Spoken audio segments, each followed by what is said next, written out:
Good evening, ladies and gentlemen. Welcome again to the third session of the Human Agenda. Our topic for this evening is prospects for the control of aging and senescence, a subject which sooner or later will be dear to the hearts of all of us.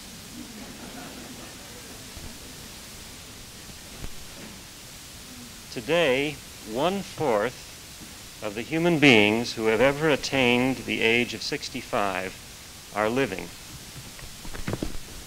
That figure and percentage will no doubt increase in the decades and centuries ahead. Though we have extended our lifespan, and though human beings are the only living creatures who spend their lives in conscious awareness of the fact that they do not live forever, it seems that we have not yet attained the wisdom to be able to govern the destructive powers which advancing technology has placed within our hands. Perhaps by the time that half the people who have ever reached the age of 65 are alive in the world, such controls will have been achieved. But at present, it remains lamentably true that we are in grave danger, as we all know, from the destructive firestorms that could be unleashed by bombs that are held around the world. However, I think we should take heart from the fact that while progress in these larger areas has been slow, we are protected from other destructive menaces. For example, Municipal Code 57.60 still forbids smoking in this auditorium.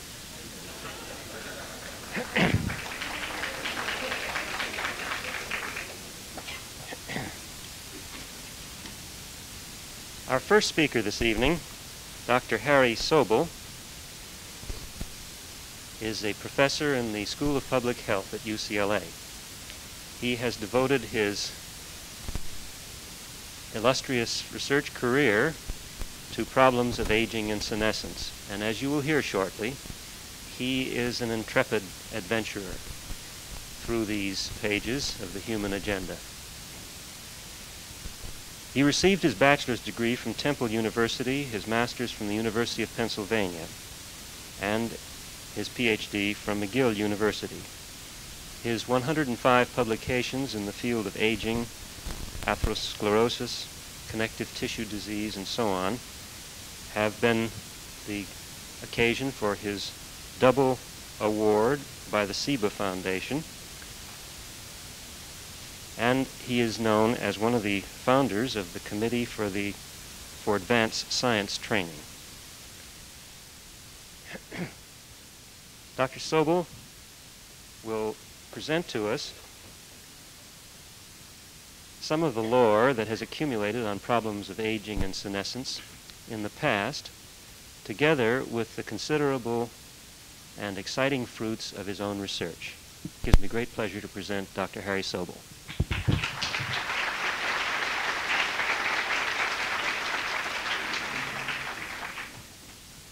Dr. Gorney, Dr. Berwick, ladies and gentlemen, I would like to start by reviewing with you 3 definitions.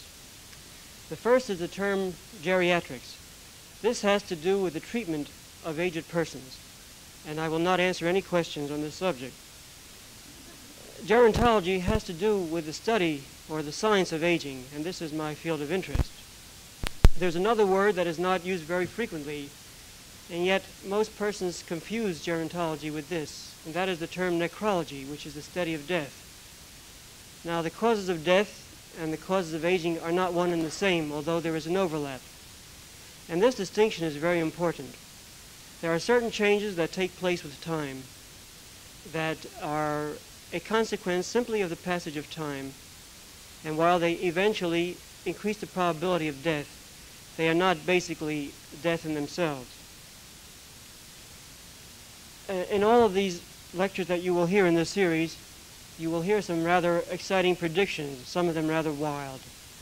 And I will start with one that I'm sure isn't wild at all.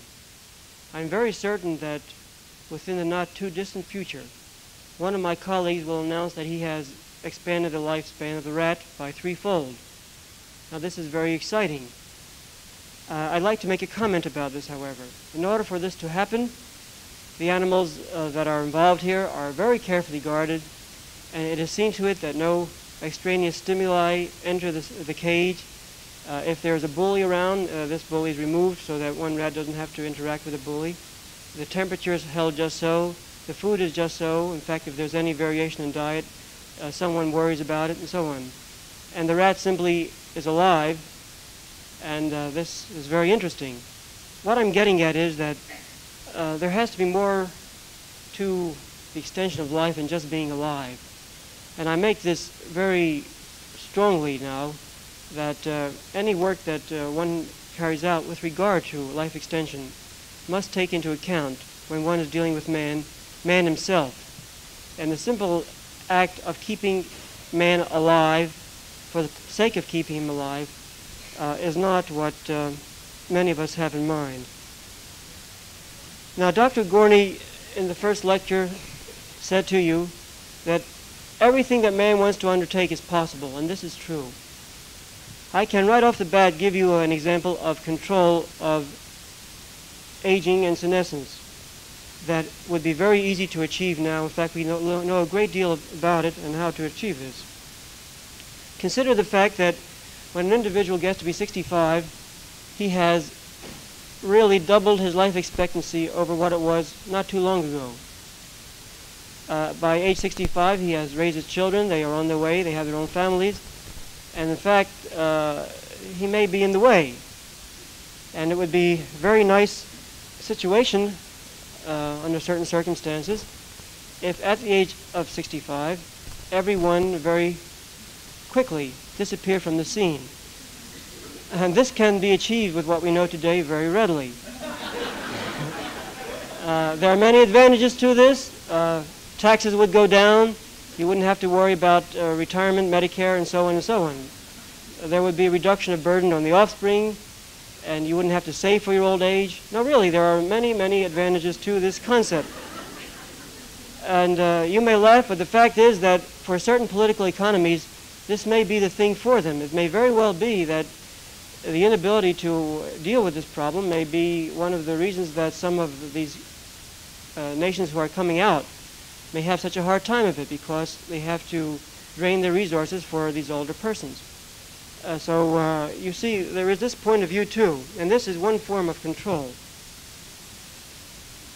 Dr. Jones last week indicated that man has to consider man before he proceeds with his future developments. And I'm quite convinced that this is the case, particularly in the field of gerontology. There are various controls possible, and there is the question of what are we trying to achieve. There is one control system that I have been concerned with and that I would like to see achieved, and I hope that others are with it. To begin with, you cannot separate a control system from the political economy under which we live. And we are spoken for the democratic principle under which we live. We speak about individual dignity, and this has real meaning to us. So therefore, we must, in our program, in our planning, in our controls, see to it that individual dignity is maintained. Secondly, we are spoken for the concept that an individual's creative potential must be in the fore. Now, I'd like to tell you something that most of you, in fact, very few persons realize. In fact, many persons won't agree with me. But I am concerned with human creativity. And I am convinced that the creative potential of 80% of individuals when they are born is such that they could achieve what we ordinarily ascribe to the top 5%. This is another subject altogether. I'm convinced of this. Now, how can we have individual dignity, individual creativity, if we don't recognize this fact and make room for it. I predict that of all of the achievements that are going to take place in the future, the greatest will be that society will permit it possible for those persons who have something to create it. And I say this will involve 80% of our population. So that this is also encompassed in my thinking. That is that we have to have these older persons permitted to create in the best way they can with the facilities that are still left to them. The potential of human creativeness exists with extreme advance in physical debilitation in old age. A second rule that I will ascribe to is that stimulation is necessary to maintain these capacities. And deterioration of mind and body occurs very rapidly if stimulation is not present. With this as a background, I would like to very quickly get into my subject. You remember the terms Mach 1, half Mach, Mach 2. These refer to the speed of sound. Mach 1 referring to the speed of sound, half Mach, half the speed of sound, and Mach 2 meaning faster than the speed of sound. In like fashion, I will refer to L1, or lifespan 1, a theoretical lifespan, L less than 1, a lifespan less than 1, which obviously is something that we are quite familiar with. And then later on, perhaps L1 plus, that is a lifespan greater than what we ordinarily consider to be the lifespan. Let me now tell you something about L1. If we were very wise, we could do this, and I think perhaps one day we'll be able to do this. We could look at the fertilized human ovum, and we could learn a great deal about what is going to happen in the future. Of course, we have to take into account a basic environment. Let us assume there was a perfect environment, and I will say a little bit about this as we go on. Whatever this is, there is a basic environment. We cannot escape gravity. There must be a pull of gravity. There's a certain background of radiation. There is a certain amount of rate at which heat comes from the sun, and so on. This is our basic environment, and we cannot control this. This plus the fertilized ovum, if we had the wisdom, we could dig deep into this, and we could see the following. To begin with, some fertilized eggs are doomed to death before anything much happens. That is, before a baby is actually organized and is born, or it may be born dead or with defects. We would also see some ova that are predestined to become delayed lethals. That is, that the organism may be born, the human may be born, and there are some things that are induced in the organism so that life will not be as long as it could be under this ideal L1 that I'm talking about. Now, the remarkable thing is this, though. For most persons, we would find this to be a fact, that if we were able to get this information, we could determine that for most persons, they would live to a certain number of years, and they would die within a few years of each other. In other words, this whole system of what is found in the gene, the programming of the genes in the fertilized egg and so on, we know that we all are completely different from each other. That is, we are all individuals completely. There are no two alike, perhaps identical twins are, but we are all quite different. And yet there is a remarkable similarity, and we are similar with regard to time, most persons, that is. Notice that teething starts within a relatively short time for everyone. Notice that the pattern continues. Notice that sexual maturity is relatively invariant in terms of time. And there are a number of time cycles that go on for most people, the great majority of people, as though we were very much alike, although we are quite different. I have recently reviewed the literature about what happens after we stop growing. Notice that we stop growing within a few years of each other, at most. This is quite sharp. It turns out that very shortly after we stop growing, it is already apparent that some deleterious changes have taken place. That is, changes that we can encompass under the definition of the aging syndrome. And without going into great details here, because we haven't got the time, it is becoming quite definite that after we stop growing, within a short time, perhaps almost right away or within a few years, we begin to lose nitrogen from our bodies. That is, at the time we stop growing, we have practically all of the quantity of nitrogen we will ever have in our bodies. That is not the same nitrogen, but the total amount is greatest for us. And very shortly thereafter, we start losing nitrogen from our bodies. So that it turns out, if our calculations are correct, that in men at age 19, they are losing 17 milligrams of nitrogen a day. And women, starting with perhaps 2 years younger, they lose 7 milligrams of nitrogen a day. And this proceeds. You see, we are already starting to become old when we stop growing. And we can carry this thinking through further. But the remarkable thing is that it happens at the same time with everyone. There isn't a great dispersion of time. It isn't a matter of 20 years later for one and now for someone else. It happens all at the same time. And in consequence, as we lose nitrogen, we start failing gradually in one way or another. And it turns out that eventually, when these changes have progressed enough, we would be unable to cope with the ongoing perfect environment, even that. And this would happen for most persons at the same time.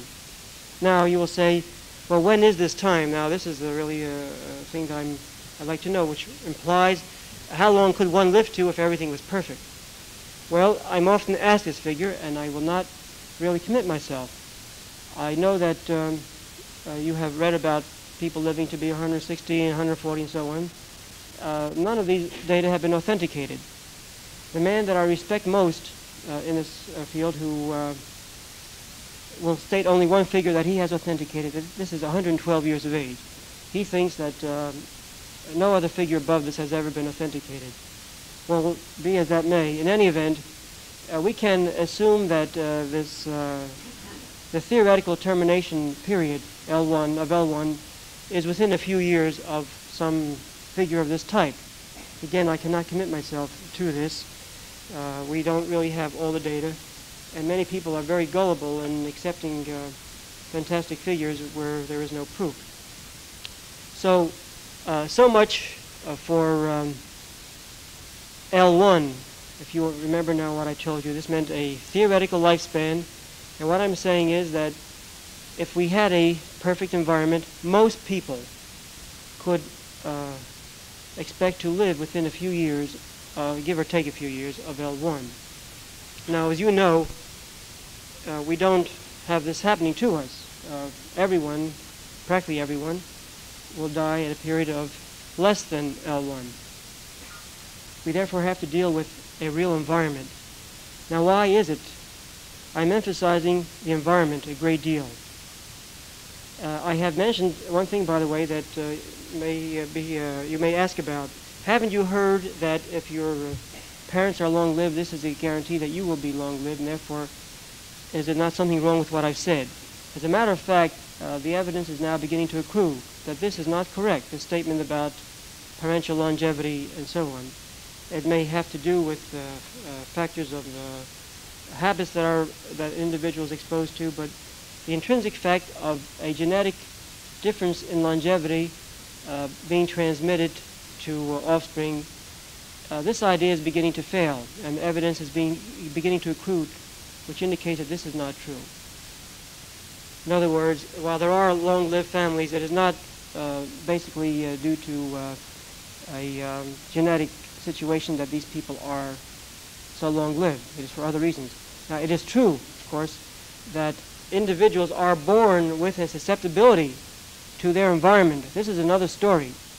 We each have a different susceptibility to our environment, and depending upon what happens to our environment, we can succumb to that. In other words, some persons may be more susceptible to a certain environment than others.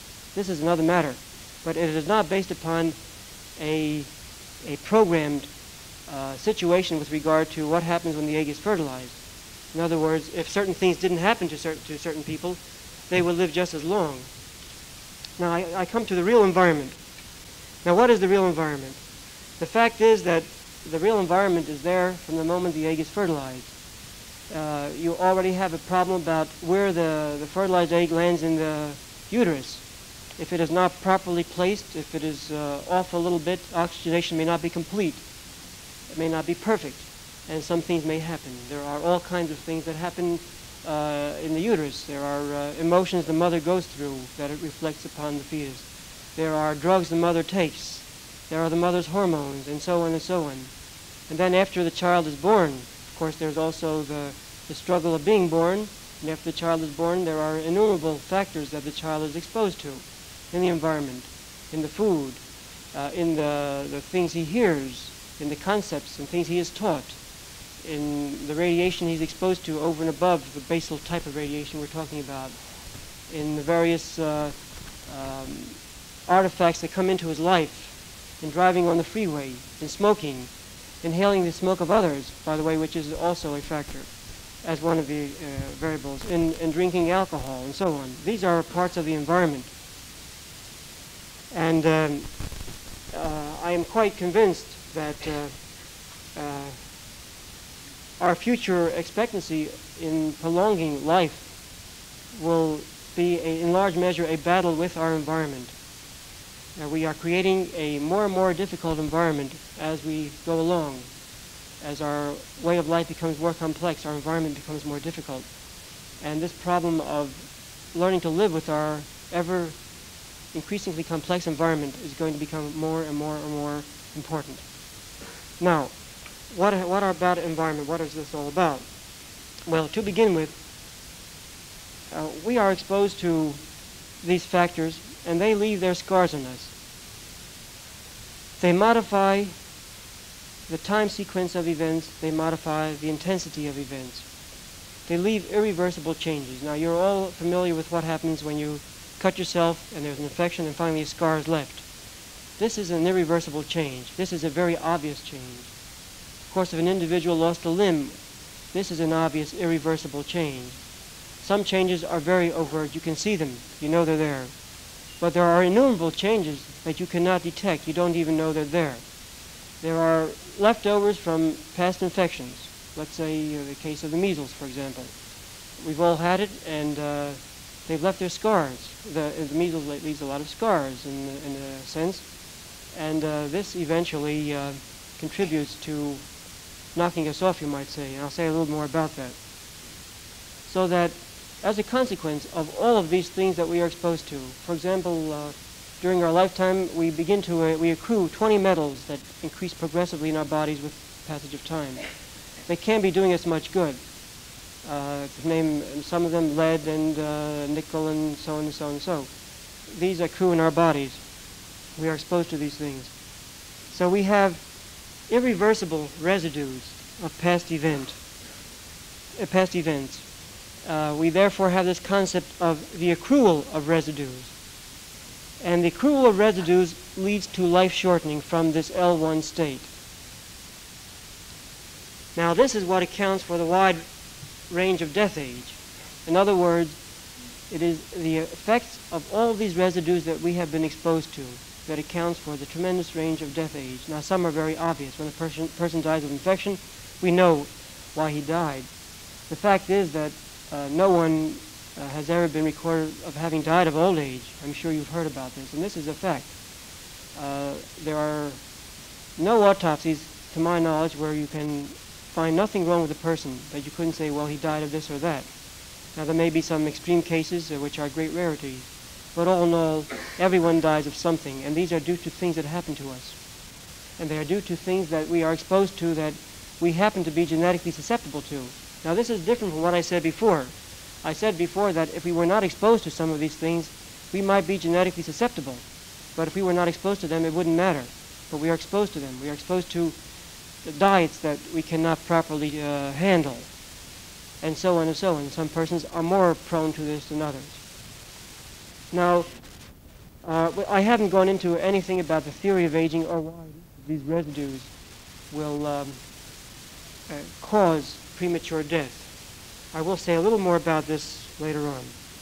But in any event, we have this concept that of life shortening, that is, the difference between the time of L1 and the actual time of death. Life shortening.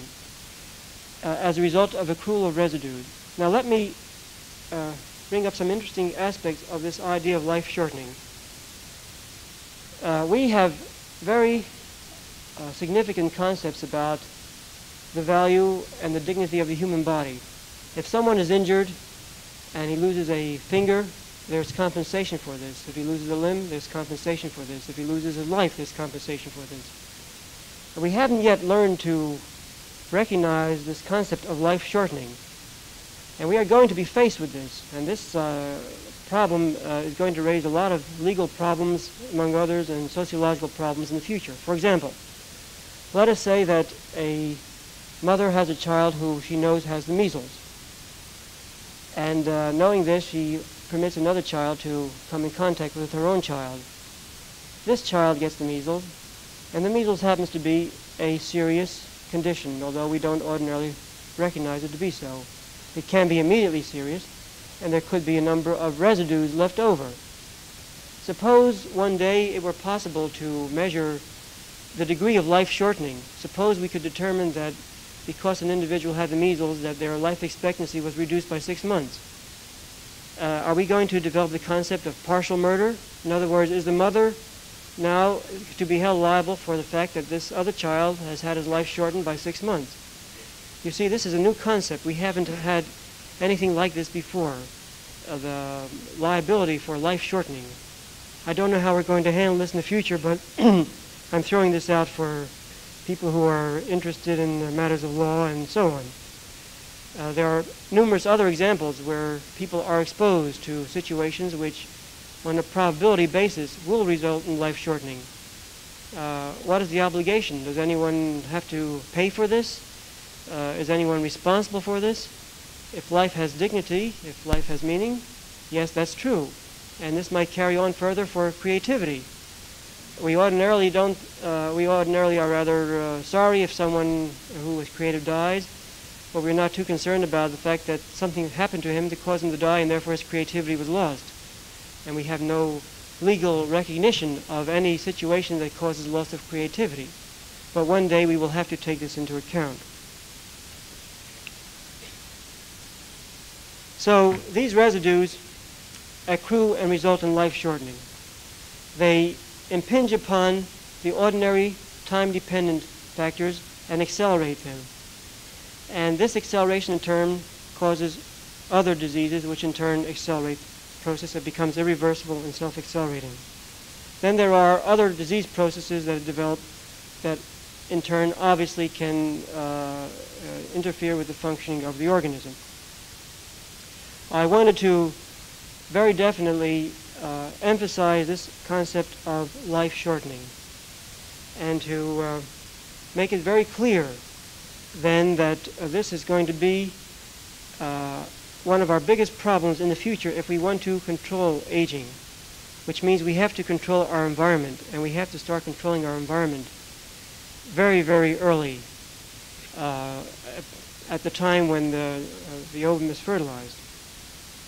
Now, can we do anything about what are the prospects of bringing L-1 to L1?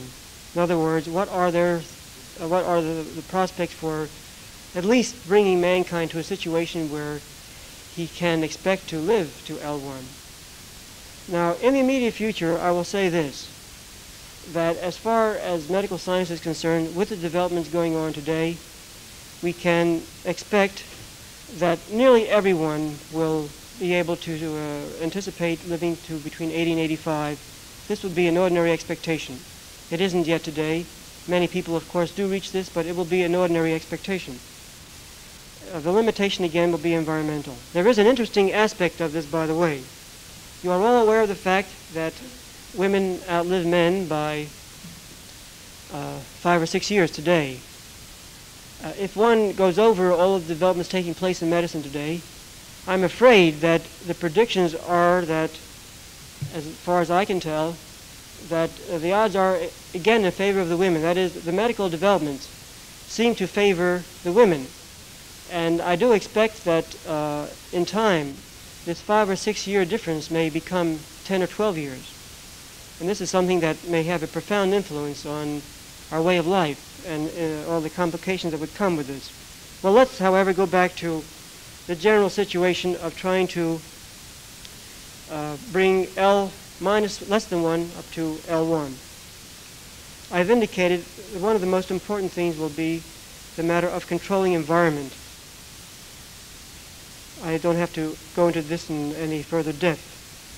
We will be able to recognize early irreversible changes, and having recognized them, we'll be able to make suitable corrections. Now, one of the most exciting things that will happen rather shortly, and I'm myself quite concerned about this, is that we will be able to develop biochemical, physiological, and psychological measurables, whereby we will be able to predict an individual's performance for the next 5 or 10 years. You all are aware of the fact that this figure of 65 is a mythical one. Some people are, you all know this, you don't have to be shown this by any intensive research, that some persons are old when they're 65 and some are still the same as they were when they were 55, except that they are 65. And they can do what they did before. Obviously, we must take this into account if we're going to preserve human dignity. And we must have everyone functioning within his capacity, so that we have to do away with this magical figure of 65.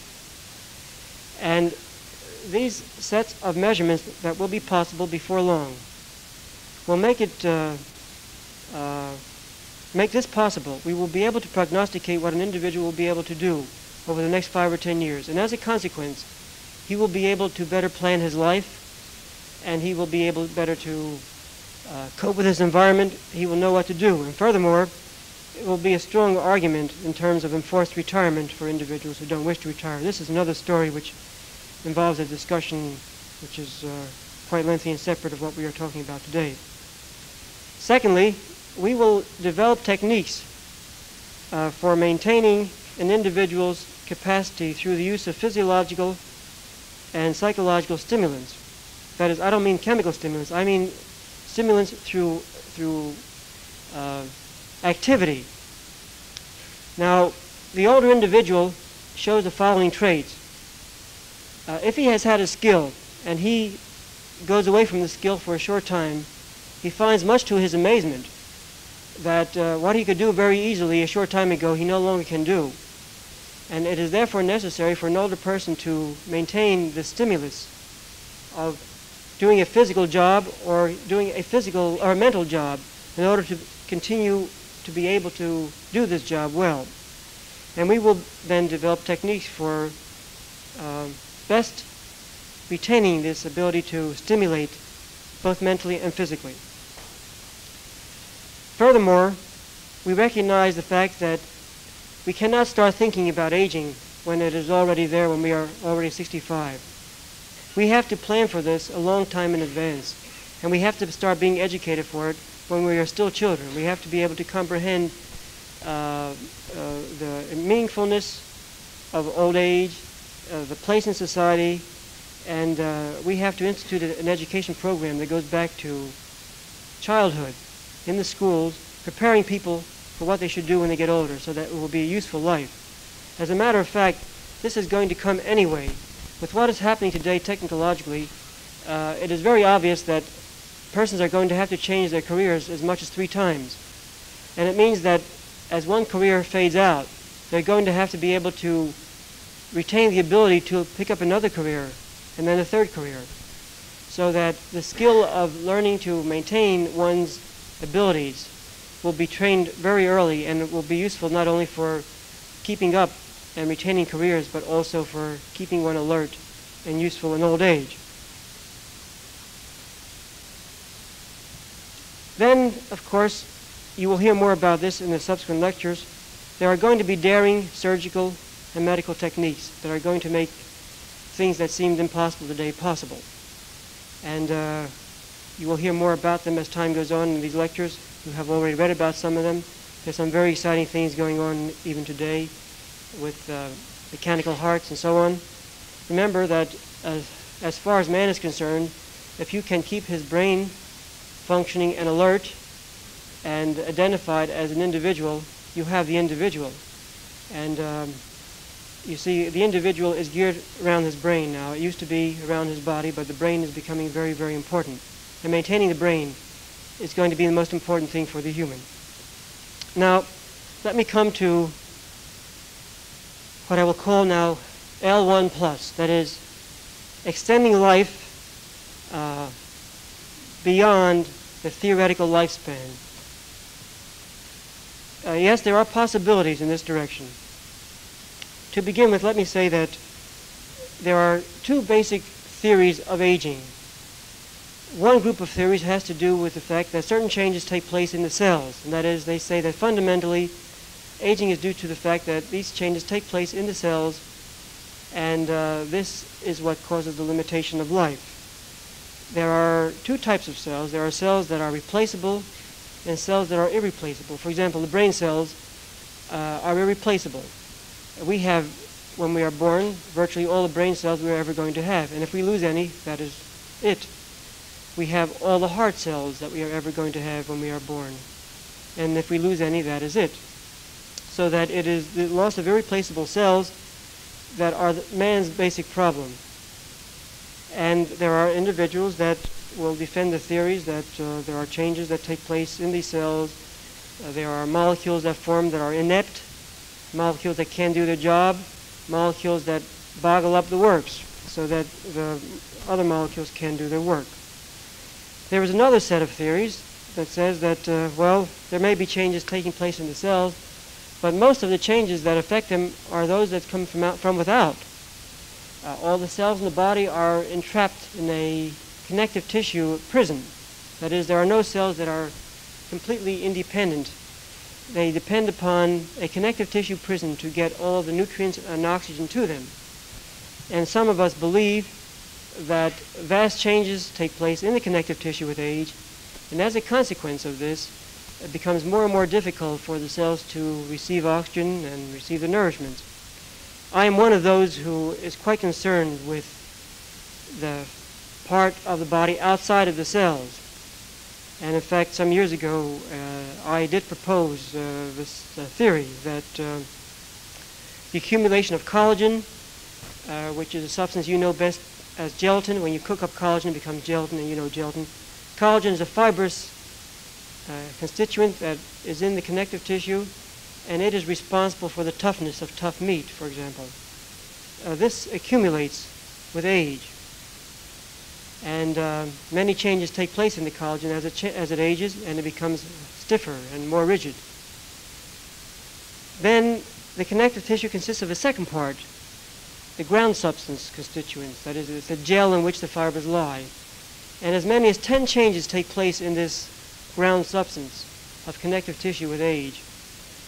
And with the passage of time, therefore, you have in the connective tissue changes that take place in the collagen and changes that take place in the ground substance. And the consequence of these changes is that there is a loss of water from the ground substance, and this is why the skin wrinkles.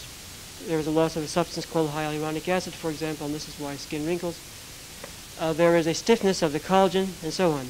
Now, there are some very exciting experiments going on now which attempts to delay this maturation of collagen, that is, these changes of collagen that cause it to become stiff and immobile. You know that a scar is there to stay forever, and scar is collagen. You know what happens when collagen is laid down. It stays there forever. And there are now experiments underway which attempt to prevent the maturation of collagen. They're very exciting experiments, and we may find some rather amazing things coming about if we ever can control the deposition of collagen. Also, with regard to the connective tissue, these changes that take place in the ground substance, this gel-like material, which I say are in the direction so as to make it more difficult for oxygen and nutrients to get to the cells. We are beginning to learn a great deal about these changes, and we already know how to control some parts of these changes. We have some ideas about how we might delay the loss of water from the ground substance of connective tissue and retain the more youthful character of this ground substance. Well, these are some examples of the sort of things that are in prospect. Now what will happen, I don't know. Whether we are going to be able to increase this theoretical lifespan, which itself is an ideal, which itself we do not have now, whether we will be able to increase it, this lifespan, by 50% or more, no one can tell, but they are very exciting prospects. In any event, I, for one, would like very much to have mankind begin to approach this theoretical L1, but at the same time, I would like to see to it that there is not simply life extension for the sake of life extension, but that it be useful and creative, and that every individual have the opportunity for individual creativity until the last breath he takes. Thank you.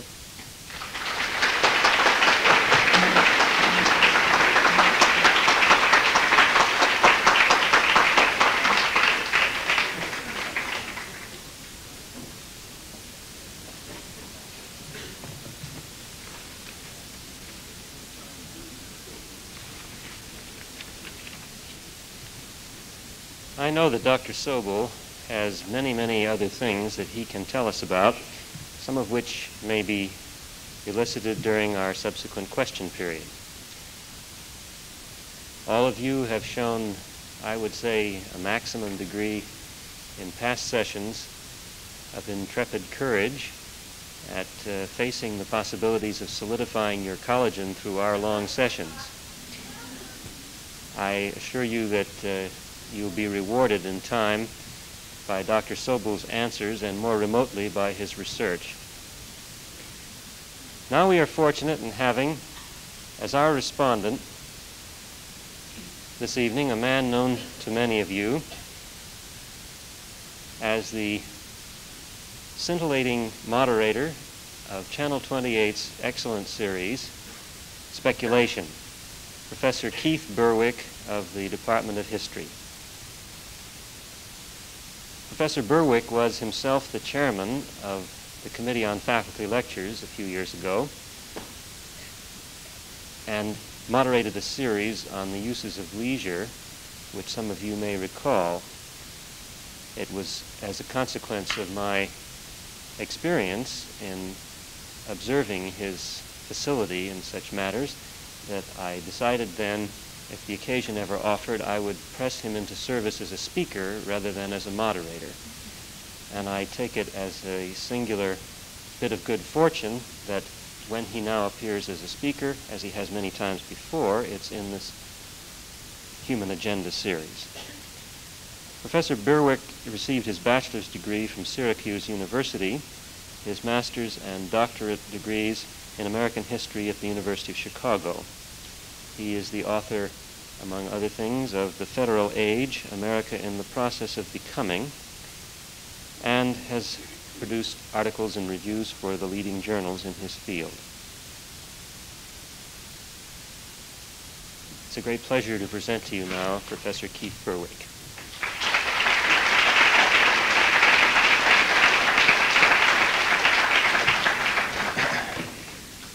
Thank you very much, Dr. Gorney. Ladies and gentlemen, I suppose that it would be nice for dramatic effect if I could disagree with Dr. Sobel, if I could find him, for example, willing to predict that in our lifetime the children born of ourselves as parents would be able to look confidently forward to a lifespan double and treble what our present lifespan, life expectancy is. And if he were to predict that sort of thing, then I would, with the greatest glee, rip into him and tear him to shreds.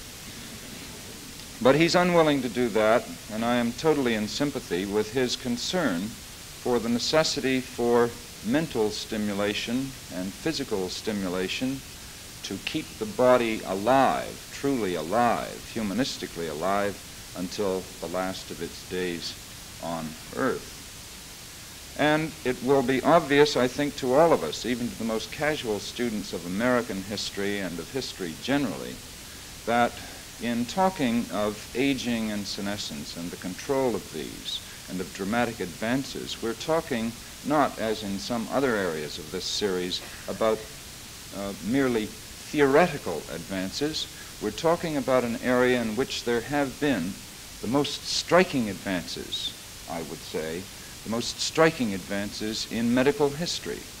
That is to say, the doubling of the lifespan, the life expectancy of an infant of 100 years ago. The figure is now something on the order of 68 years of age, somewhere in that area, and growing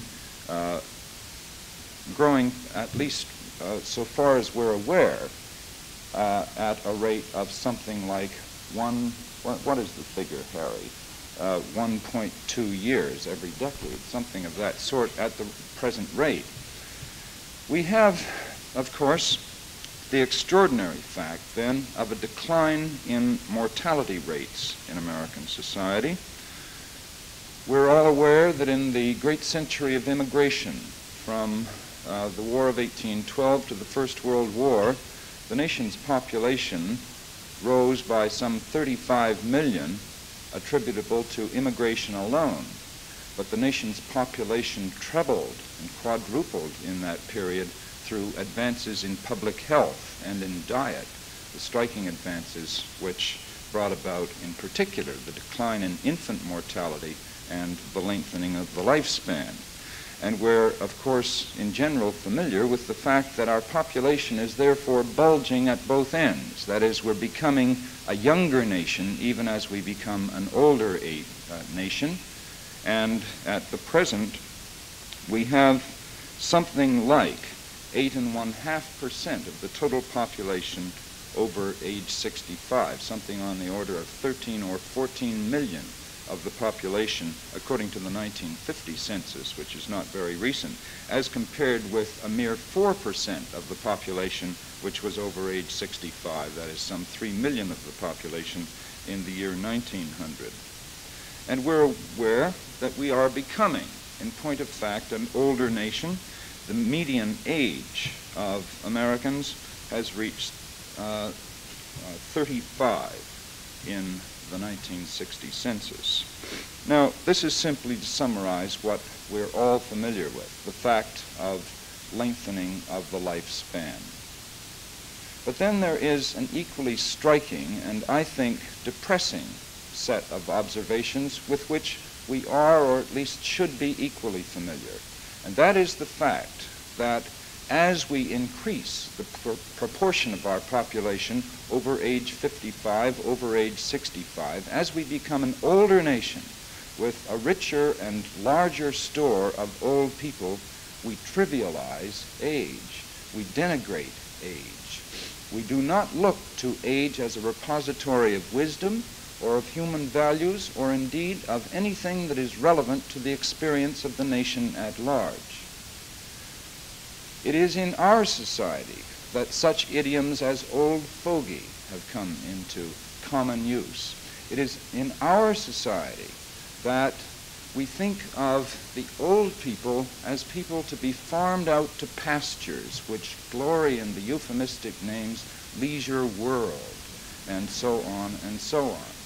It is in our society that age does not have power and age does not have any influence over the family, because the family is many years away, many miles away, because of the increase in geographic mobility and the breakdown of the traditional extended family and the rise of the institution of the nuclear family of only 2 generations, that is, of the parents and the youngsters still of school age and younger. Because of this, the parents are far away. They have no influence, they have no power, we might say, because they have no family which is directly relevant and directly available to them on which to exercise influence or power. And of course, coupled with this geographic mobility and the creation of independent households which will move, for example, in Southern California on the average of once every 3.1 years, we have the fact of vertical mobility in American society. The great American tradition that a father looks to his sons and hopes not to be able to leave things to the son when he dies, not to be able to leave the old homestead and the accumulations of several generations and of a lifetime of that family, but rather hopes for his son nothing better than the son will be able to reject all of those things and go on to an even better way of life. And of course, that is the great American success story. So that vertical mobility has created the problem of the kind of contempt that youngsters who are making $25,000 and $30,000 and $40,000 a year, whereas their second and first generation immigrant parents and grandparents made significantly less than that, find that the parents and grandparents' lives have no relevance to them.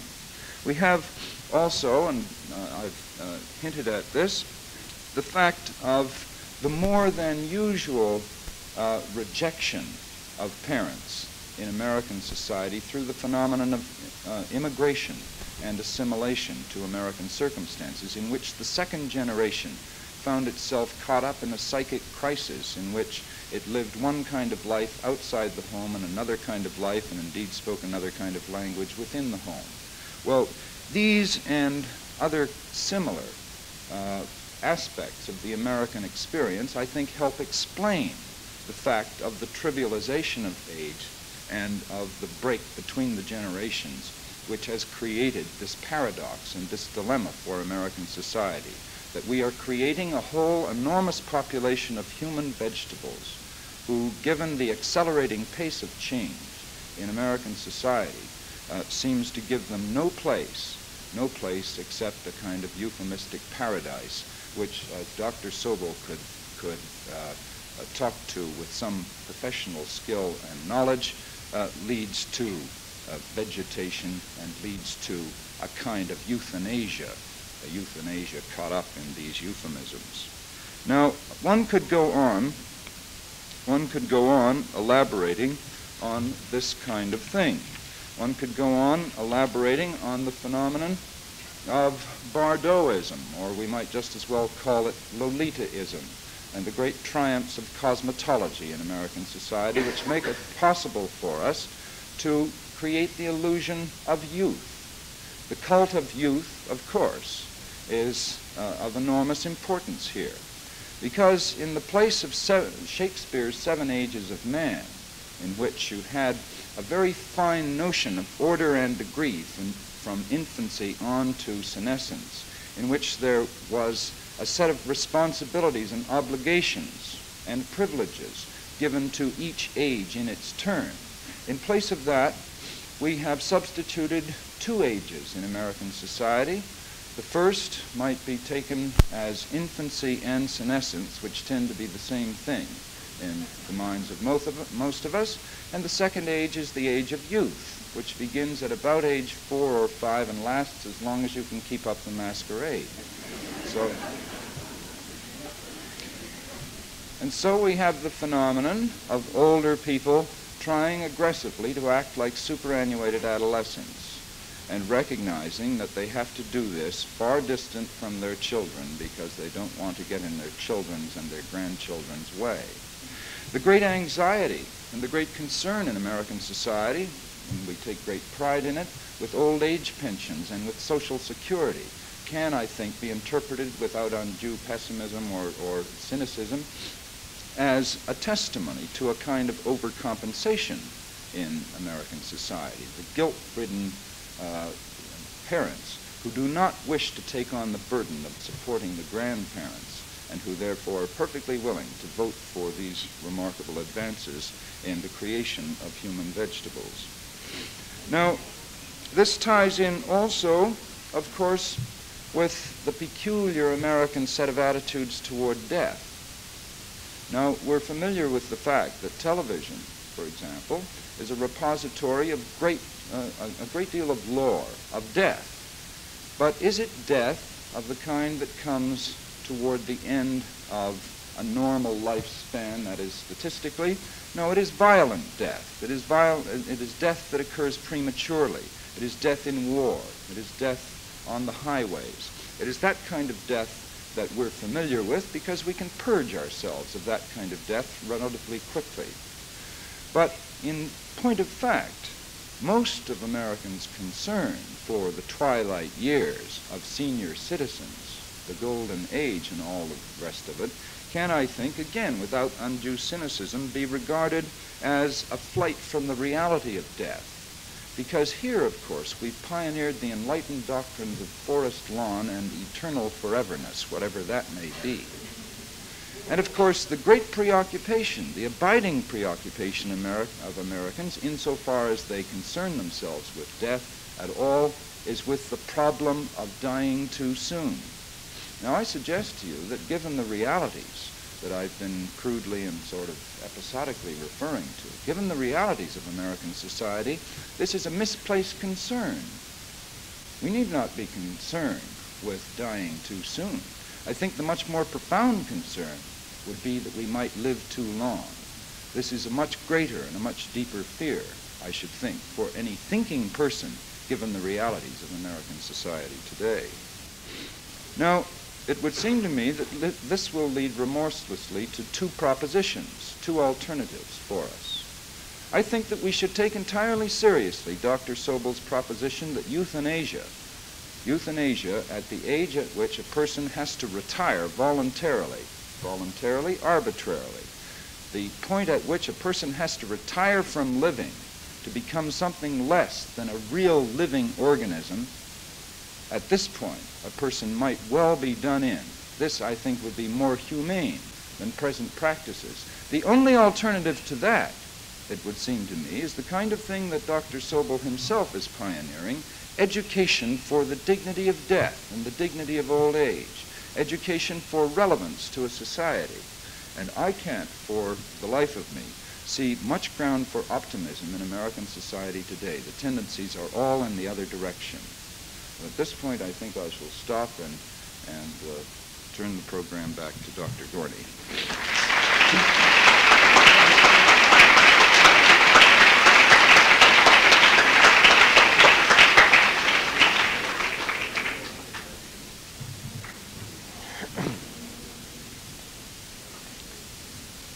Well,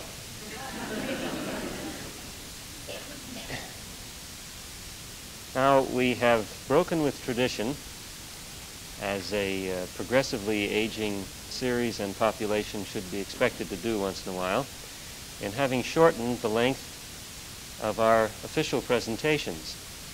Thereby we have expanded the prospective length of the possibilities for discussion. Before calling upon you, who I see from the expressions on your faces are gestating a number of interesting questions, I would like to invite our two speakers, which time has not permitted until now, to begin the discussion, perhaps by inquiring of one another any matters that they wish to propose, or perhaps making comments about one another's presentation. They needn't feel obliged to do this. This is more in the realm of a public courtesy, perhaps, than it is a compulsion. Dr. Sobel, would you like to bring up any questions for Dr. Berwick? Well, I'll wait for specific questions. Caution. Dr. Berwick would like to bring up something. Well, I would like to ask Dr. Sobel to elaborate on something that he referred to only parenthetically in his comments. He made the point that the aging process begins at the very point of maturity, which I take to be what, at age 24 or thereabouts on your genetic program? Well, when growth ceases, this would be perhaps 18, 19, 20. 18, 19, 20. Well, I felt for some years that I'm in my declining period, and in all seriousness, I would like to ask him to elaborate on what the moral is, what the lessons are to be drawn from the fact that aging begins in the 20s. Is there anything you'd care to say about that? Because this is, I think, a fascinating kind of observation. If you agree with the necessity for some education to the aging process, I think that education might well begin with the realization that we're all, most of us in this room, are at relatively advanced stages of the aging process. Of course, this development is rather remarkable. We hadn't, until relatively recent years, recognized the fact that this was going on. And as we gather this information, it becomes apparent that many things, many observables within the body are developing along these lines. That is, that they start showing evidence of regression beyond this point. Now, this is really a startling thing, and we haven't really learned to cope with it. The fact is that, if I recall, Charlotte Bueller once spoke at a meeting, and she said that concepts of aging and attitudes towards the aged are formulated by the time a person is 18 years of age, which rather seems remarkable, a remarkable coincidence that these ideas are already fixed when the process is about to begin. I don't really know what this means, but it is rather remarkable. Now, it does, however, point to the fact that there is need for bringing up some of these unpleasant subjects to very young persons, because they are not very far away from what seems to be a huge distance of time. And in order to cope with this oncoming situation, it becomes necessary to, in my opinion, to discuss this situation when they are in school. As a matter of fact, I have proposed to the Board of Education a program in human physiology which starts in kindergarten and progresses so that by the time an individual graduates from high school, he has learned a great deal about his body. And of course, we're very naive about that. And included in this information are the problems of the things that he will be dealing with in terms of parenthood, in terms of events that will befall the family, matters of death, and his own future, things that ordinarily we don't want a young person to know about. But I'm quite convinced that if we are going to develop a program of successful aging and even prolong human life, it will be possible only if people are taught this information in the very early years, so that they recognize the reality of it and know that it will affect them. And in fact, I think that perhaps we will have a reversal of this trend that Dr. Berwick has been talking about only if we first inform young people that this will happen to them. They apparently have the belief that this situation is very far away. It isn't at all. It's just around the corner. And I think that this problem that Dr. Berwick brought up is very pertinent, and it is very pertinent to this matter of educating persons very early about this. I know it sounds unpleasant. It is unpleasant for young people to be brought to the fact that the prospect of dying of a heart attack is imminent and so on. And yet, how many families are there where a youngster's life is suddenly shattered because the father suddenly dies of a heart attack, and he's completely unprepared for this? And all of these other things that can happen. Very shortly, he will become a parent, and some of his offspring are going to be defective. He's not prepared for this either, so that it becomes all the more imperative to have these matters brought up to persons at a very early age. And while it seems to be unpalatable, it is a necessity, and I don't think it's going to really disturb people very much when they are given this information. I think it very, very suggestive that American literature, American fiction, has not dealt in general with the theme of death. I think the conspicuous exception in recent years is Hemingway's Old Man of the Sea. But this is an exception in American society, from the 18th century onward. There are no festivals of death in American society as there are in neighboring Mexico. There is no real willingness to talk of death. That's regarded as maudlin and morbid somehow. We are, of course, as a society which seeks to inoculate itself against experience in general, cutting ourselves off from one of the profound facts of life, as profound as any transition we're familiar with, as profound as the transition of birth itself. Yet death is the great unmentionable in American society, the thing against which we have to protect ourselves somehow. And this seems to me an evidence of a great disequilibrium in our society. I will exploit the prerogatives of the moderator to comment to Professor Berwick that one of the reasons for this assiduous avoidance of the prospect of death is that it has not yet been demonstrated that it's a transition at all.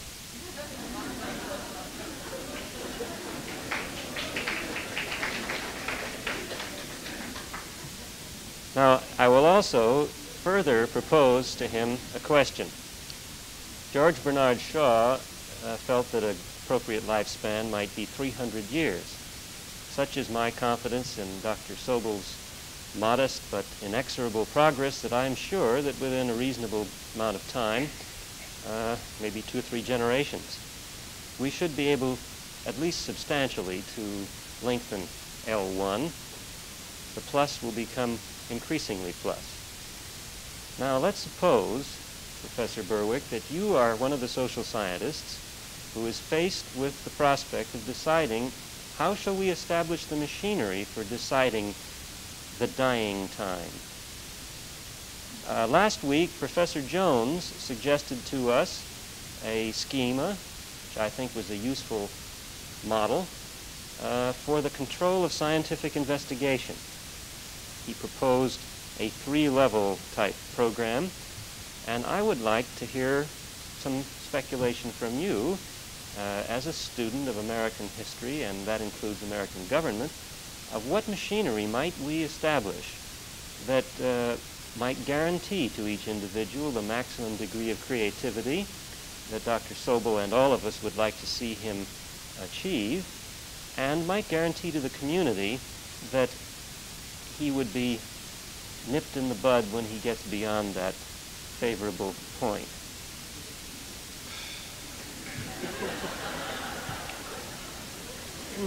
I thought I was just coming here to speak, not to be a professional wise man tonight. Well, of course, it is one of the problems of democracy and of a democratic society that we have an enormous lethargy against advances in any direction beyond the most obvious, that is, beyond the established norms and thrusts of the society. Generally speaking, over the course of the past century and a half and more, it has been the great triumph of American society to inoculate us against any concern for anything except materialism and some of its more depressing side effects. Now, the easy answer to this kind of question is to throw in the word education and to say that if you could simply bring people to an awareness of the necessity to think in these terms, then in a democratic society, the mechanisms would emerge from society itself. But that's merely the easy answer and not the best one. It would seem to me that this lecture series itself represents one step in the right direction, insofar as it represents one of the very few efforts that I'm aware of to bridge the gap between the scientific area and the area of humanistic concern. And it seems to me that it is in the breakdown, and I'm not simply throwing myself back on C.P. Snow and the two cultures now, but it is in the breakdown between the mystique of science, which is per se non-ethical. The scientific pursuit is not concerned. The scientist in his laboratory is not concerned per se with ethical values, ethical judgments, and so on. The breakdown of that mystique of science and scientific change and advancement between I've lost syntax now, but the breakdown between these two areas, it seems to me, is at the root of the most profound difficulties in our society, because, of course, our technology is far outrunning our capacity to control that technology in the medical area, in the area of engineering, in the areas of aesthetics, and various other places. It is, I think, then the beginning of wisdom that one should sense the necessity for recognizing the need for some kinds of controls. And this is not much of an answer, Rod, but it's the best that I can give.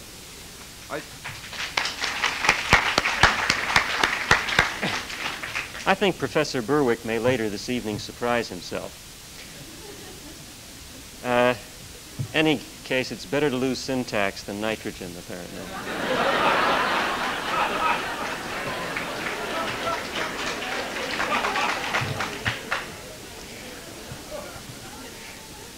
Now, ladies and gentlemen, the fertile expressions on your faces will no doubt bear some interesting questions. May I ask that any of you who want to raise a question, please come down toward me, because we want to be able to amplify for the rest of the audience your voice and to record your question along with the answer.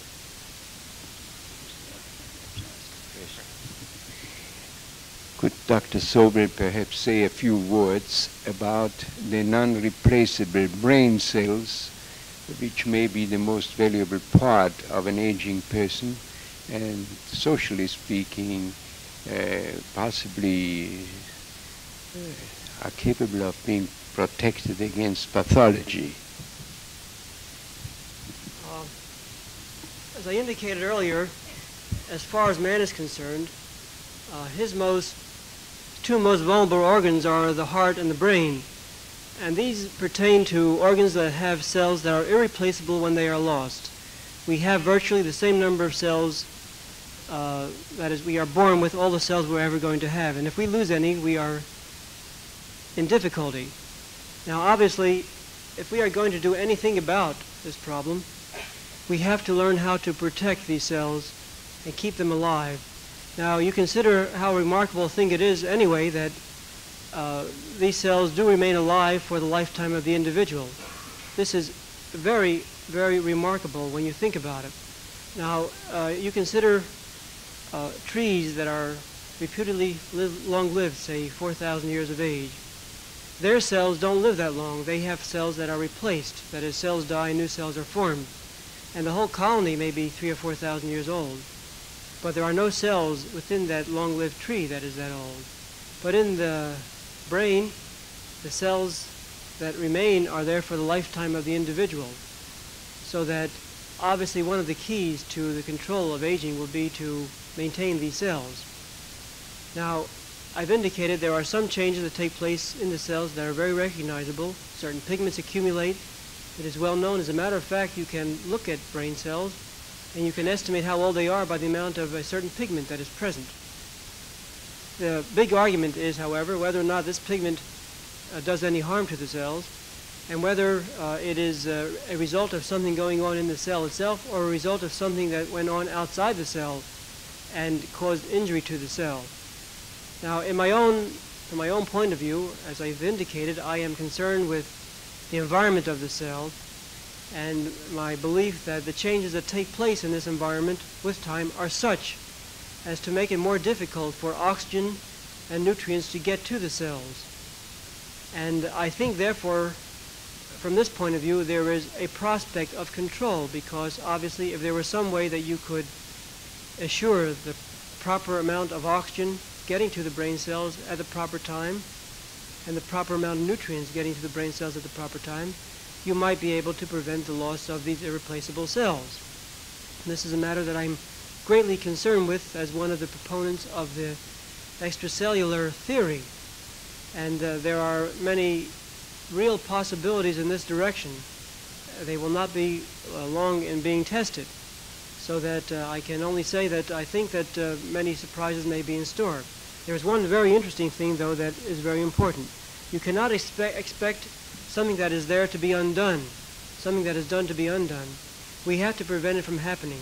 There is no such thing as rejuvenation that we can expect. We can't expect the prospect of controlling the rate at which it happens. Now, I've indicated to you that there already is evidence when we stop growing that something is beginning to happen that is adverse to the human. And it seems to me that we have not given enough attention to this period, the time when growth ceases. And it is very possible that if we learn more about this particular period, we will be able to control the rate at which this happens and the rate at which we lose irreplaceable cells. I might add to that in the future session, we are going to discuss prospects for the control of physiologic life and death. One of the subjects to be discussed will be the transplantation of the brain to a different body. Any of you who can wait are welcome to attend.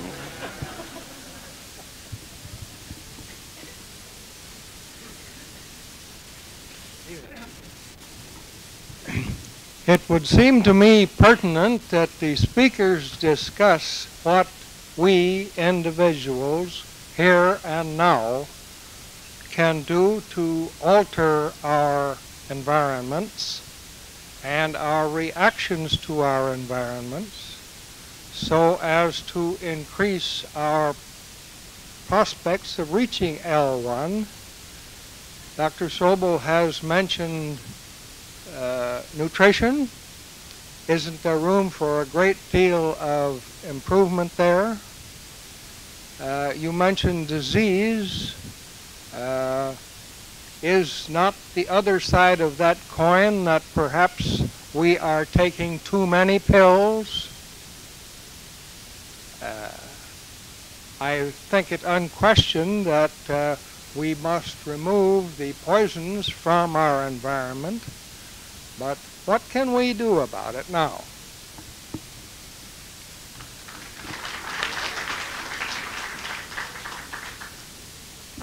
I did put a great deal of emphasis on the environment, and I would like to make it very clear that this problem for man may be one of the most difficult of all. As a matter of fact, I have even expressed the opinion, which I hope is not correct, that our environment may become so complex and so difficult and so full of noise, you might say, that is, as used in the programming way, that it may be almost impossible for the developments of medical science to keep up with it. There is that danger as well. That is that our environment may become so complex that medical science will have all it can do to keep up with the new input of noise that we are exposed to. And it may very well be that it may actually be incapable of keeping up with it, so that our lifespan will not increase, but it may go down for that very reason. But if you look at our present-day developments in terms of the various additives, what's happening to our water, what's happening to our air, as mentioned, the drugs we take, these leave residues, many of them, that we aren't aware about. And this matter is of greatest importance, and it may very well be the limiting factor of all these wonderful plans we have for the future. I say this in all seriousness.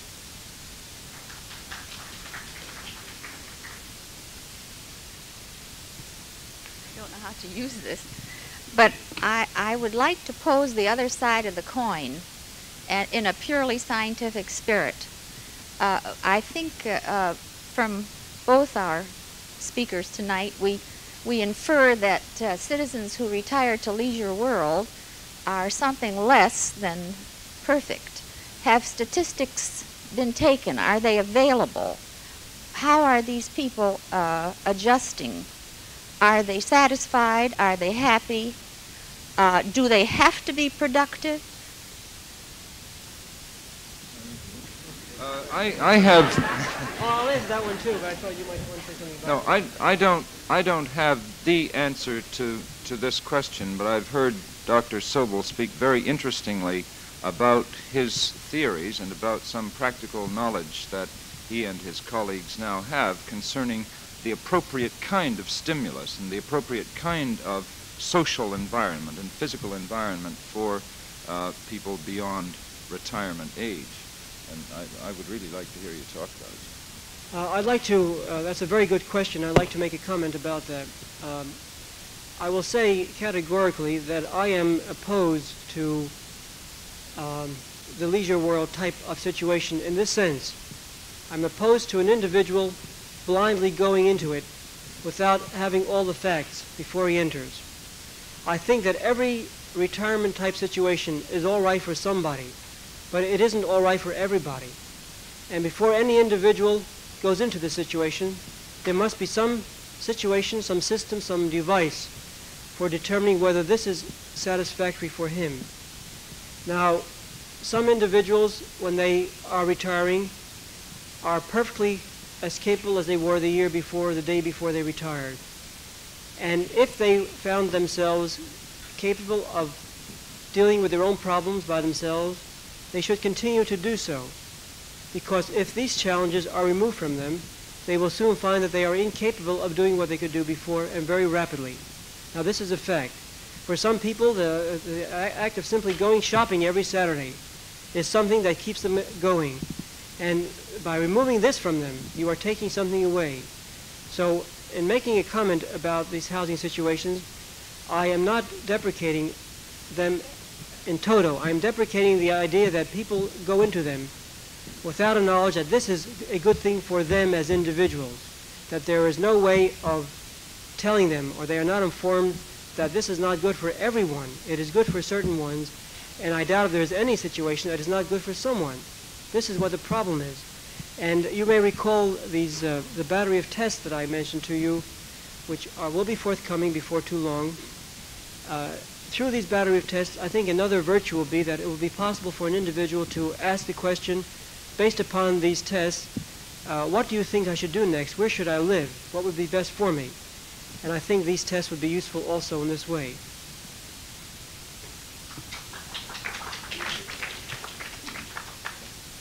There may be no controlled studies to which Dr. Sobel can refer.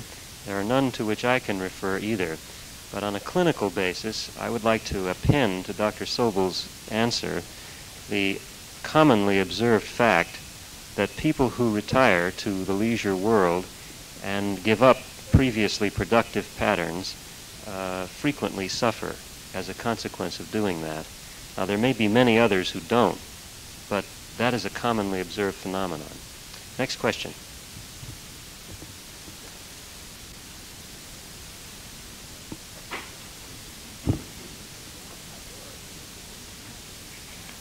Dr. Sobel, in the past, we have often thought of aging as a post-reproductive process, and now you give us the interesting idea that it in fact starts right after maturity.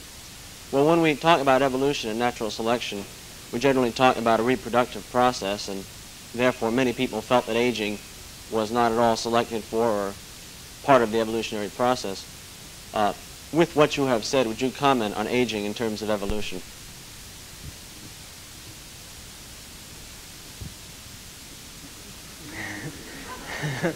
Well, I have to think about that a moment.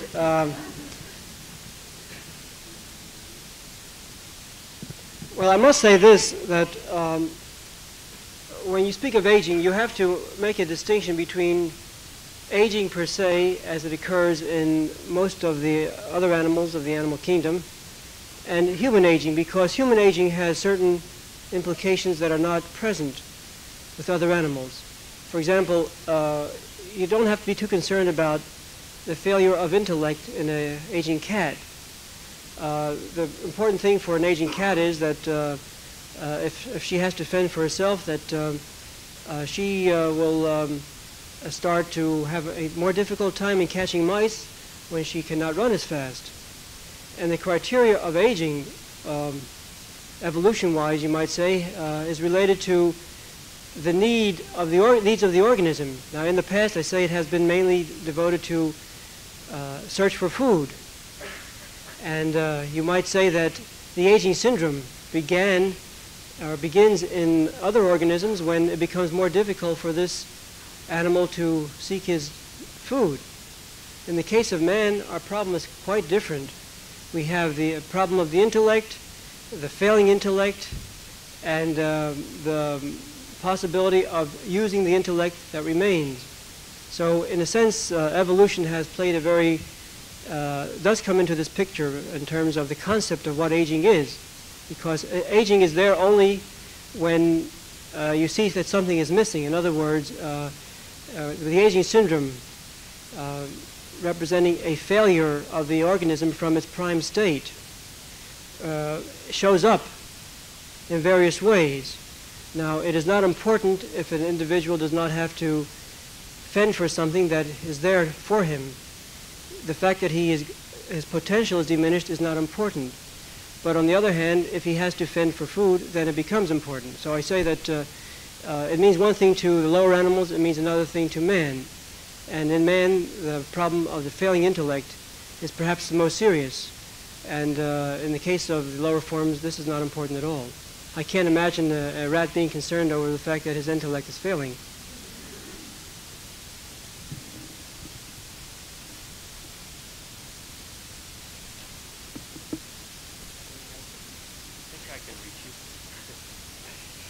Dr. Sobel, I'm eager to know why you said you were convinced, what convinced you that 80% of people will express their creativity and when? All right. I'm glad you asked the question. Let me explain something about the background of this statement. For many years, I have been interested in creativity as a hobby. This has nothing at all to do with my profession.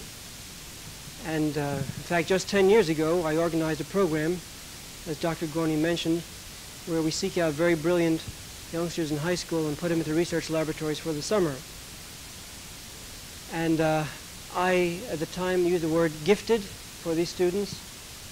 I had this idea for many years before it was possible for me to put this into operation. And indeed, some of these students that we have located are beyond telling. They are so amazing. But as the years went by, I stopped using the word gifted and began to think lucky. And I no longer use the word gifted. And as the years go by, I become more and more convinced that many, many people can do what these youngsters can do. And they do amazing things. We have youngsters who are in high school and who have carried out research that is publishable in the scientific literature. I'm quite convinced from this experience, and as the years go by, I'm more firmly convinced that it is by accident that some people get to this stage, and by accident that most people don't. Now mind you, I'm not saying there is no such thing as a genius. They're 1/2 of 1/2 of 1/2 of 1%. It will always be there. But I'm talking now about the people that become our engineers, our scientists, our creative musicians and writers and so on. I'm quite convinced that at birth, 80% of the people have this potential, but it's taken away from them. And I'm convinced that one of the greatest gifts that mankind can give mankind in the future will be to devise a system so that this creativity can be put into fruition.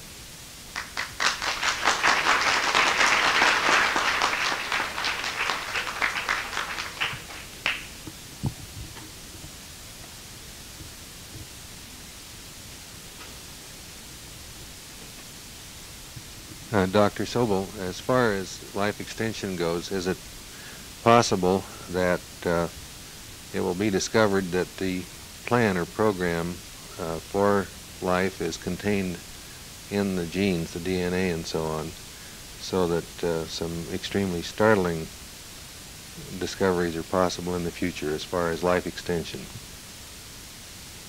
Well, as I indicated, I'm firmly convinced that for most persons, the programming with regard to longevity is quite uniform for most persons, and that it will correspond to this L1 period I mentioned. I don't know really when it's going, what L1 is, whether it's 112 or whatever it turns out to be.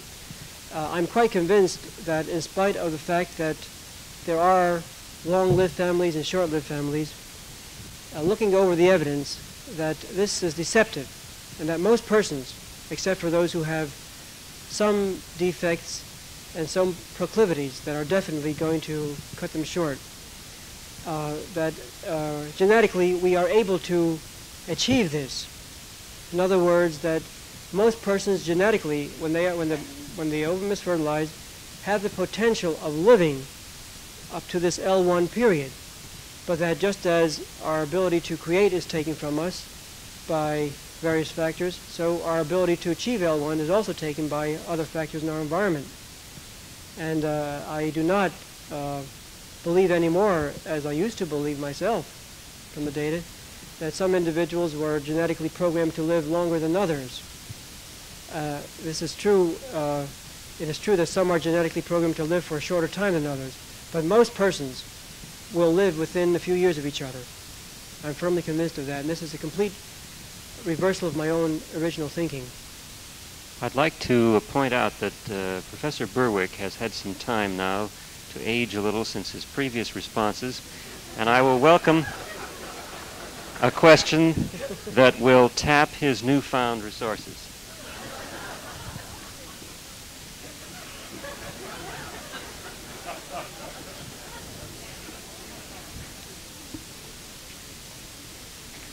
I'm so glad to ask Dr. Berwick. You spoke about Shakespeare's 7 Ages of Man. Now, this new morality, we have youth till infancy till 4 and so on, and from then on youth. And I personally am wondering about the morality of all of this, not having the responsibilities of being 16 or 26 or 46 or 86. It seems to me that everybody, well, the doctors are keeping us young and we're going to stay young, and when they say young, they mean irresponsibly young, so to speak. They just don't want to age in any way. Well, isn't it an extraordinary commentary on our society that we are the only society in which it's an honored conception that a person does not look his age and doesn't act his age? You see, now what's the matter, I ask you, with not looking your age? That is, with looking your age. I've misstated that. What is the matter with that? What should be the matter with that?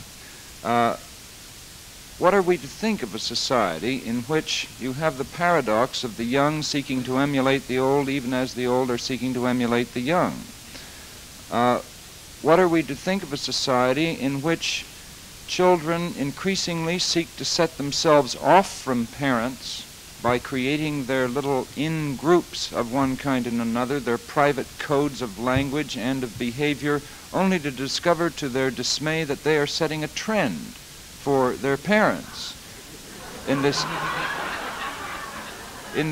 classic invasion of privacy, you see.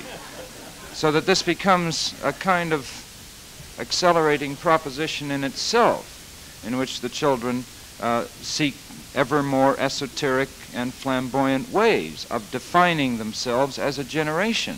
And there is a kind of wisdom to this naivete of the young, which of course becomes less wise as the masquerade is carried on into middle and older age. Now you have another set of paradoxes here, because of course American society is shot through with paradox.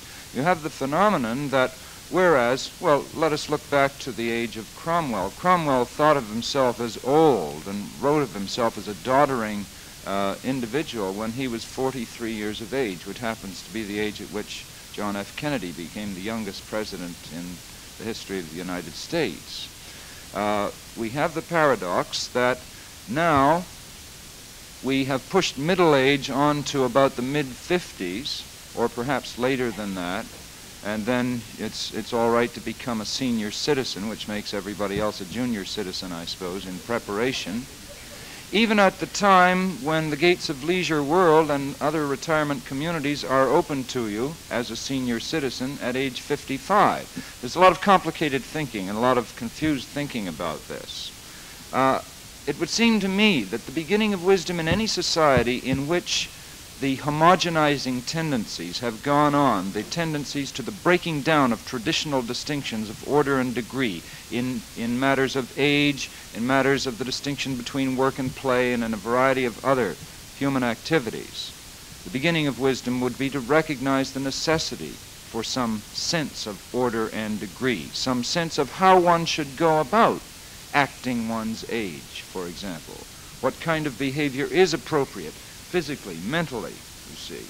And this is the kind of thing that I find tremendously exciting about the research and theory that Dr. Sobel and his associates are responsible for, because they're beginning to tell us, at least at the medical level, and of course the kind of humanistic concern that Dr. Sobel has at the social level as well, something about what it is and what it should be for us to act our age. We should know. We should recognize the necessity to know.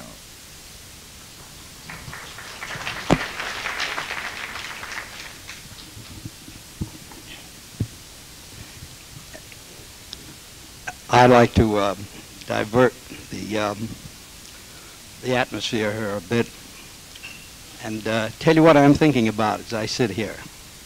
I'm thinking about a scene in Back to Methuselah, in which Adam and Eve, sitting under a tree with apples on it, are having a conversation. It's a Shavian conversation. And Adam says to Eve, by God, is this going to go on forever and forever?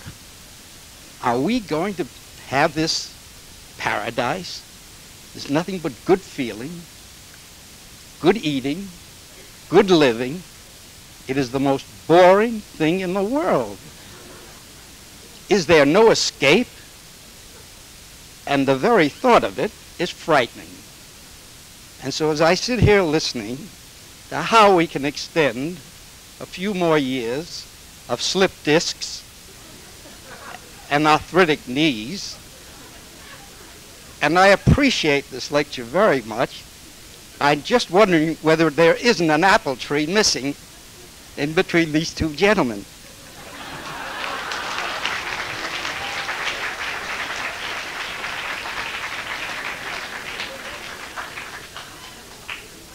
Well, who's first?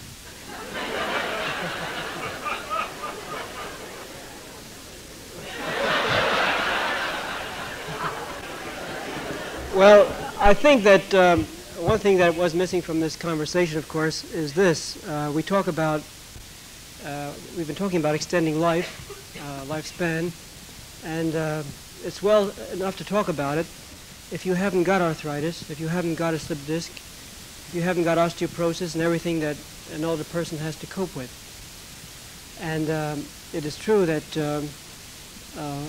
this may remove from individuals their desire to be creative.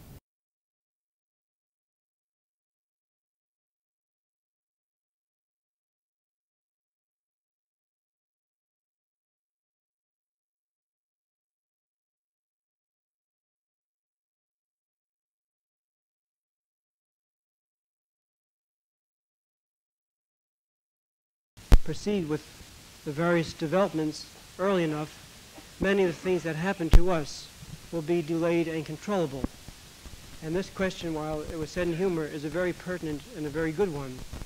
And again, the dilemma then is that an older person, or when I say an older, including myself, will come to meetings of this kind looking for something that will be of help to him. And the fact is that, no, I'm afraid there isn't very much that was said today that will be of help to anyone here. This is unfortunately the truth. But for the generations to come, they will see the benefits of the thing we're talking about. This is always very painful because I am exposed to this sort of thing many times when I speak. People look for something that is going to be happening now so they can benefit from it with regard to making their old age less painful, with less arthritis, so on and so on. So they sleep better and so on. But unfortunately, what we are talking about are things to come. It is not yet here. I think we are coming to... Did you want to respond to this question? Well, I wanted simply to say, so long as we've heard from George Bernard Shaw a couple of times this evening, that it was, of course, Shaw who observed that youth is wasted on the young. Now, it seems to me that there is some merit to considering the proposition that age is wasted on the aged increasingly in this society, and that the aged are wasted in our society increasingly in an atmosphere in which we do not cherish the lessons, the experience, which I would insist is relevant to us, the experience that age has to bring to us. You see, in a society in which the time dimension is what it is in American society, in which every instant is regarded as equal with every other instant, with no sense of the accumulation of experience and of a differing pace of life appropriate to different stages in one's development, it is, of course, extremely difficult for us to value anybody who is not a young go-getter, who does not give himself over to the cult of youth. And it then becomes increasingly easy for us to think of any person who's not capable of sustaining this illusion, not capable of proving himself relevant to the program demands of this society as simply somebody suitable for pasturage of whatever, however attractive a kind. Now, I would say that a society which gives itself over to this sort of thing is depriving itself of a priceless resource, the resource of maturity, the resource of some perspective, the resource of some sense of tradition. Somebody in American society, somebody observed the other day that in American society a tradition is something that's happened once that you want to have happen again, you see, and you plan that. And this is a society in which you can legislate traditions. What an abomination that is, you see. Even as we have this whole repository of values and perspectives which we waste. This would be my reaction.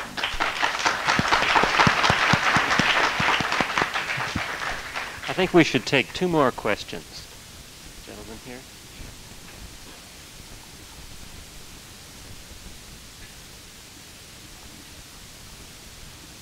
Well, to both speakers, you have brought the following conclusion, impossible to avoid it.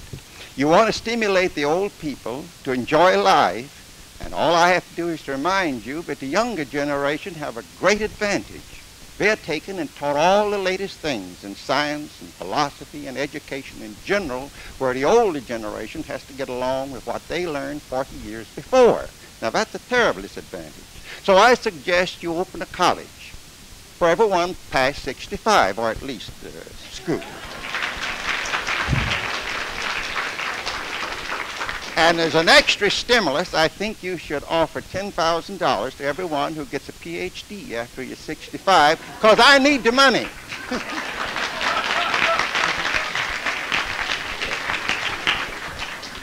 I'd like to make a comment about that general area. Now, we have been talking here about keeping older persons stimulated. There's much more to this than having them go to college.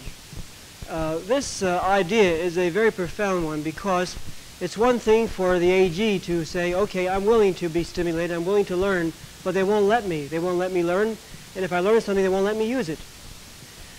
This, of course, is a very profound aspect of the problem. Our whole society has to change in such a way to make it possible for an older person to use his talents, or for anyone to use whatever they've got left. Let's not kid ourselves. We do lose our intellect gradually but surely. There's no question about that. With all of the wonderful things coming, we will never prevent the gradual loss of intellect with age, although we will be able to control the rate at which it happens. Nevertheless, so much still remains, so very much still remains, that there must be room for this to be used. And our society has to adjust itself to make it possible for everyone to use this intellect. Now, this is one of the great crimes of man against man. People are being taken away from an opportunity of using what they've got left over. And again, as part of the future, we will have to develop a system so that older persons can use what they've got. I can develop this theme a little more. There used to be a time, of course, when it was possible for an individual to, say, have a little business or to be a small farmer. And he would retain his dignity until his last breath, until he would drop dead at his place of work. It's no longer possible. You can't, for example, decide that when I retire I'm going to open up a business, or I'm going to do this or that, because you couldn't keep up with the competition. There's no way possible to undertake an effort of this kind. So you see, there's more to it than just telling people, now you must stay alert, and you must keep on reading, and you must keep taking courses. There's no point in this if you can't use it. So society as a whole has to change drastically to make it possible for an individual to use whatever he's got left.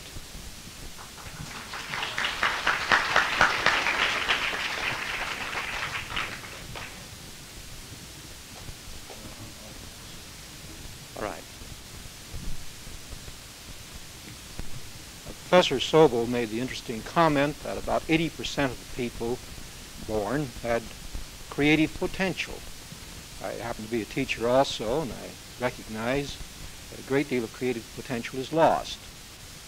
I'm not sure of the exact figure, but I'm sure that a great deal is lost. However, I'd like to address a question to Professor Berwick. Let us suppose that we were able to realize this 80% or 70% of creative talent and actually have it function. Considering the rapid changes that take place in civilization now, the tempo of change which is really causing many of the problems that we find ourselves confronted with, particularly the loss of traditions and senses of values and so on, I should like to have you comment on the social problems that you would visualize if we had an active 80% of our population creatively producing change.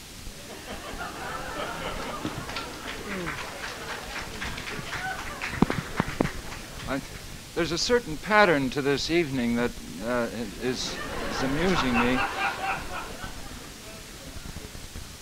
All of the difficult questions go to Sobel, and I get the easy ones. I should think, well, of course, the word creative and creativity as it's used is, I think, a wretched word, and I suspect you'd agree, because it tends to be a label for those things which are almost by definition uncreative in any true human sense. But it would seem to me that if the potential, not using a more specific word than that for it, if the potential for human fulfillment of individuals could be increased in the dramatic way that Dr. Sobel has in mind, and I assume that your definition would include that, Harry. If that is the case, then you see, I think we'd be on the edge of the greatest renaissance in true human terms that any society's ever known, in which it might even be possible for us to restrain some of those changes, to come to the kind of wisdom that would be necessary in society itself, you see, to hold ourselves off from certain alleged advances and progressive tendencies in our society. This is a society, after all, in which I saw a cartoon that I think says as much as anything. The other year, it was a cartoon that had a photograph of an electric chair, and the legend beneath the photograph was, "Progress is our most important product." I think I'll stop there. Shall we entertain a few more questions? There's a gentleman over here who's one wanting to ask one.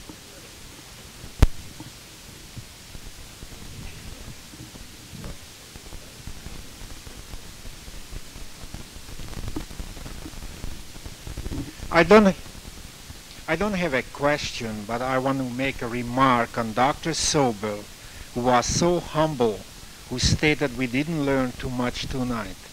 I learned only one thing. I think everybody will approve it. To start to prepare for the aged at youth. I learned that much. That is the time to get started.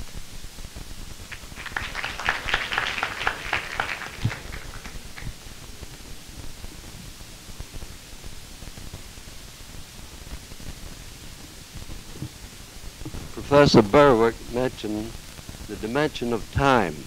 The dimension of time, of course, must bring us by nature to Einstein. Space-time. I happen to recall that an eminent architect, Richard Neutra, who happens to be here this evening, had made a long-range destination of space and time in a creative sense, and proposing choosing the moon as a site for our future creative expansion of living. In this very same auditorium, at the end of a faculty lecture session, I mentioned to Chancellor Murphy, wasn't it about time to start a long-range plan for a university or a university on the moon? Perhaps the time has come for us, through the blessings of the wisdom of Einstein, of space and time and relativity, to conceive of extending all of this by projecting our future university on the moon. I would like your comments.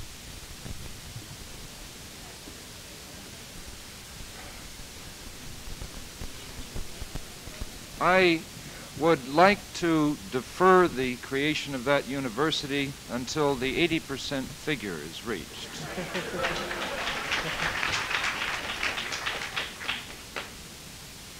I think we will ask Mr. Neutra for a concluding comment. Well, this question asked about 80% creativity in the population would be very embarrassing. I think that we are laboring under the idea that we are living in a super affluent society. But anybody who has the eyes open can see this is not so, and that our environment, the human environment, is so low that it couldn't be conceived for exchange students whom Dean Ross brings here, why a country which is rolling in dough should have this kind of environment. I can get you stretches in Manhattan and so forth. I would like to give a concrete and serious answer on a jocose question here. We have, it has been said that in a democracy one cannot find ways to improve situations easily, but we have a Food and Drug Act, which has been enacted by the population because people are understanding that if you swallow something per oath, if you take it in per oath, you may be getting something toxic and you may be poisoned. About 90 years ago, Pasteur discovered a few paratyphoid bacteria under a microscope, and the microbe has become a popular threat. People understand quite commonly that you may get sick from microbes. It has taken about 50 years until one got through legislation to separate a cesspool from a well, although it can be proven that digging one hole costs considerably less than digging two holes. But we have now a building ordinance which prescribes 60 feet distance, and only about 5 or 10 years ago it was also passed in Manila. It reaches all countries finally that there is a danger, and there is an explanation why 3/4 of the population died in Europe in the 14th century of the plague. What is our present problem? To explain that there are a lot of irreversible residua being produced by our daily environment, not by creativity which is well directed of making something out of this environment. If everybody would become clear about the biorealistic rather than a dollar and cent realistic attitude of what to do with the human setting, I think that we cannot have too many creative people.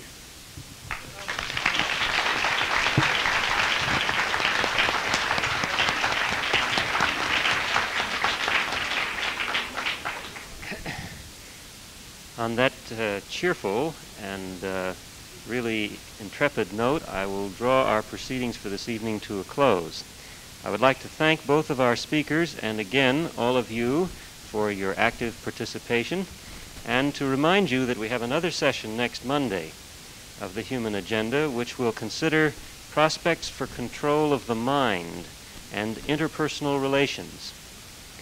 Meanwhile, until we meet again, let's all join Dr. Sobel and think lucky.